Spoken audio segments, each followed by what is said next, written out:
আজ সকালের দিকে আমাদের বাড়ির লিচু গাছে দেখছিলাম গাছে বোল এসেছে কিনা।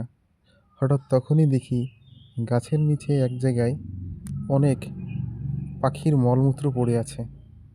আমি ভাবছি যে এখানে এত মলমূত্র, হয়তো এখানে কোনো পাখি থাকে, কিন্তু তখন তো কোনো পাখি দেখলাম না।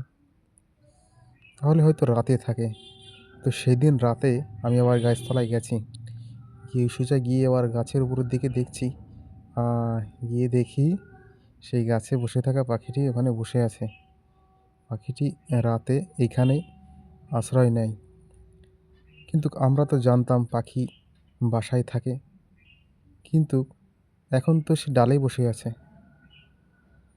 তবে এটাও হতে পারে যে পাখি যখন ডিম পাড়ে তখন সে ডিম রাখার জন্য ও তার বাচ্চা পালনের জন্য হয়তো সে বাসাটা বাঁধে, কিন্তু সে থাকার জন্য নয়।